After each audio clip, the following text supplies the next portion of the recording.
Sinalungat ang pagpapatayo ng templo. Ika-4 na kabanata. Nabalitaan ng mga kaaway ng mga taga-Huda at taga-Benjamin na muling ipinapatayo ng mga bumalik galing sa pagkabihag ang templo ng Panginoon, ang Diyos ng Israel. Kaya pumunta sila kay Zerubabel at sa mga pinuno ng mga pamilya at nagsabi, "Tutulungan namin kayo sa pagpapatayo ng templo dahil sinasamba rin namin ang Diyos nyo, kagaya ng ginagawa ninyo. Matagal na kaming naghahandog sa Kanya, mula pa noong panahon ni Haring Esarhadon ng Assyria, na siyang nagdala sa amin dito."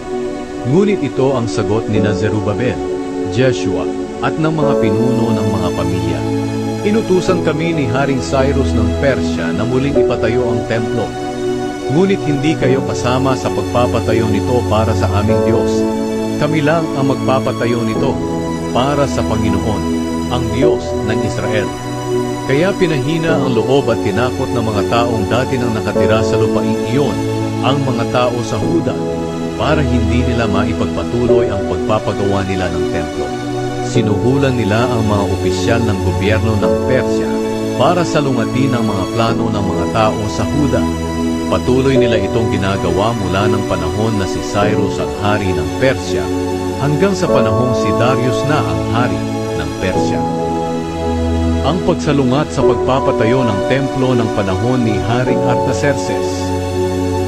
Nang maging hari si Ahasuerus, ang mga kalaban ng mga naninirahan sa Jerusalem at ng iba pang mga nakatira sa Huda ay sumulat ng mga paratang laban sa kanila. At kahit na noong si Artaxerxes na ang hari ng Persya, sumulat din sila sa kanya. Sila ay sina Bishlam, Mitredat, Tabeel, at ang iba pa nilang mga kasama. Isinulat nila ito sa wikang Aramiko at isinalin ito sa wika ng mga taga-Persya. Sumulat din kay Haring Artaxerxes si Rehum na gobernador at si Shimsai na kalihim laban sa mga taga-Jerusalem. Ito ang nilalaman ng sulat nila. "Mahal na Haring Artaxerxes, una po sa lahat nangungumusta kami sa inyo, kaming mga lingkod nyo rito sa lalawigan ng kanluran ng Euphrates. Kasama po sa mga nangungumusta ay ang mga kasama naming mga pinuno at opisyal, ang mga tao sa Tripolis, Persya, Erek, Babylonia, at ang mga tao sa Susa sa lupain ng Elam. Kinukumusta rin po kayo ng mga taong pinaalis sa kanilang mga lugar ni Osnapar, ang tanyag at makapangyarihan na hari ng Assyria. Itong mga mamamayan ay pinatiran niya sa lungsod ng Samaria at sa iba pang mga lugar sa kanluran ng Euphrates. Mahal na hari, gusto po naming malaman nyo na muling ipinapatayo ng mga Hudyo ang lungsod ng Jerusalem. Ang mamamayan nito ay masasama at rebelde. Dumating ang mga ito sa mga lungsod mula sa mga lugar na inyong nasasakupan. Inaayos na nga nila ang mga pader pati na po ang mga pundasyon nito.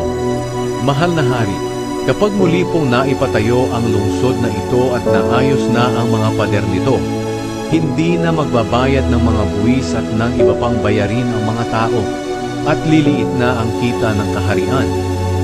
Dahil nga po may tungkulin kami sa inyo, mahal na hari, at hindi namin gustong mapahiya kayo. Ipinapaalam namin ito sa inyo para saliksikin po ninyo ang kasulatang itinago ng mga ninuno ninyo. Sa ganoong paraan, malalaman niyo po na ang mga nakatira sa lungsod ng Jerusalem ay rebelde mula pa noon. Kaya nga nilipo ang lungsod na ito, dahil naging problema ito ng mga hari at ng mga lugar na gustong sumakop dito. Ipinapaalam lang po namin sa inyo, mahal na hari, na kung muling maipatayo ang lungsod na ito at maiayos na ang mga pader nito, mawawala sa inyo ang lalawigan na nasa kanluran ng Euphrates. Ito ang sagot na ipinadala ng hari. Nangungumusta ako sa iyo, Gobernador Rehum, kay Shimsai na kalihim, at sa inyong mga kasama na nakatira sa Samaria at sa iba pang mga lugar sa kanluran ng Euphrates. Naway nasa mabuti kayong kalagayan. Ang sulat na inyong ipinadala ay sinalin sa wika namin at binasa sa akin. Nag-utos akong saliksikin ang mga kasulatan at napatunayan na ang mga dating naninirahan sa Jerusalem ay kumakalaban nga sa mga hari. Nakasanayan na nga ng lugar na iyan ang pagre-rebelde laban sa gobyerno. Nalaman ko rin sa pamamagitan ng mga kasulatan na ang Jerusalem ay pinamahalaan at pinagbayad ng buwis at ng iba pang bayarin ng mga makapangyarihang hari na namuno sa buong lalawigan sa kanluran ng Euphrates. Ngayon, ipag-utos niyong itigil ng mga taong iyan ang muling pagpapatayo ng lungsod hanggat hindi ko iniuutos. Gawin niyo agad ito para hindi mapahamak ang kaharian ko. Pagkatapos basahin kina Rehum, Shimsai at sa mga kasama nila ang liham ni Haring Artaxerxes, pumunta agad sila sa Jerusalem at pinilit ang mga Hudyo na itigil ang muling pagpapatayo ng lungsod. Kaya natigil ang pagpapatayo ng templo ng Diyos sa Jerusalem hanggang sa 2 taon ng paghahari ni Darius sa Persya.